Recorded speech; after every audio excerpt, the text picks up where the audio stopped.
Par un dimanche triste, pluvieux, je suis entré dans l'église d'un village perdu du fin fond de ma campagne mayonnaise afin d'assister à la messe. L'église était pleine de bonnes gens du pays, casquettes rondes et tailleurs démodés de rigueur. Ça sentait la cire, la vieille province et le désuet. J'observais avec attention cette société de dévots endimanchés. Chose étonnante, parmi cette assistance grisonnante, il y avait quelques jeunes filles à la mise moderne, colorées.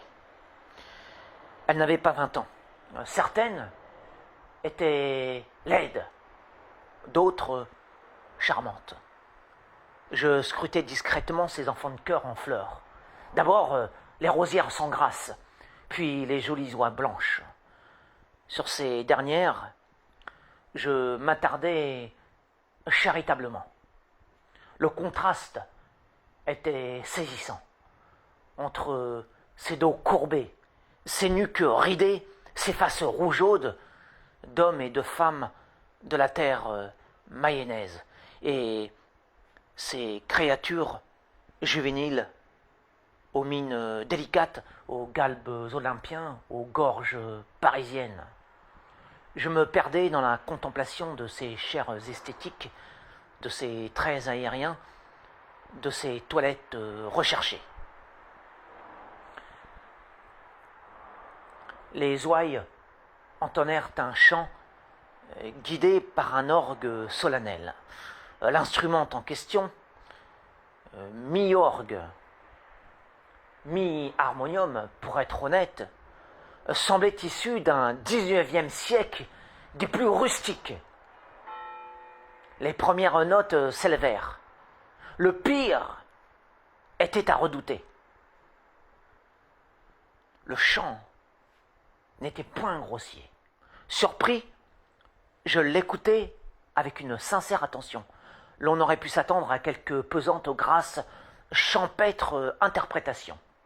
La chorale était d'une étonnante qualité et le choix de l'œuvre d'un goût sûr.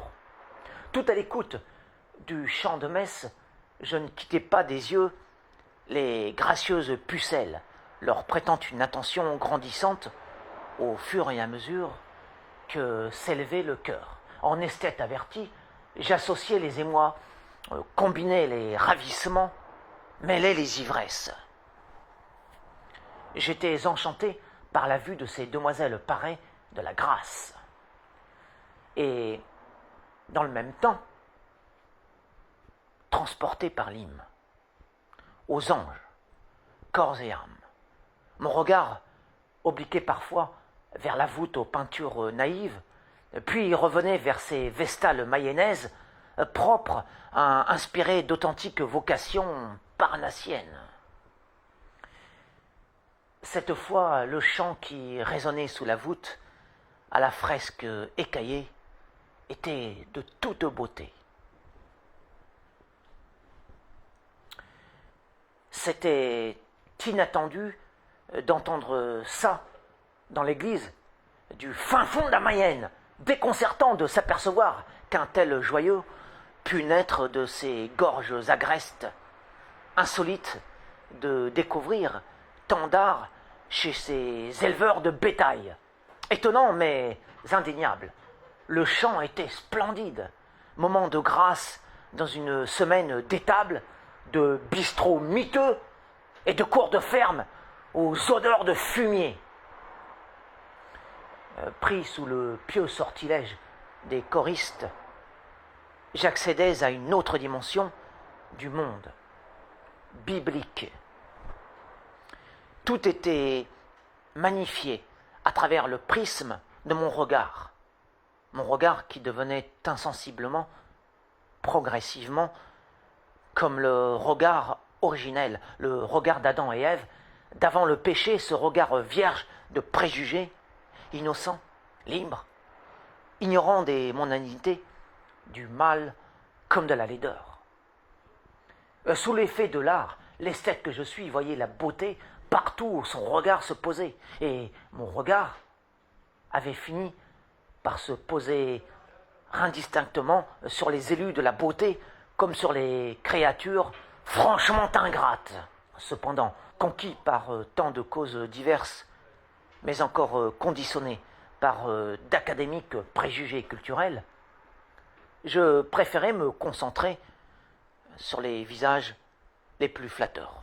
Je contemplais ainsi quelques jeunes et vierges sœurs d'Aphrodite, irrésistiblement emportées par l'aile de Terpe ou de je ne sais quel messager céleste missionné pour sauver mon âme impie.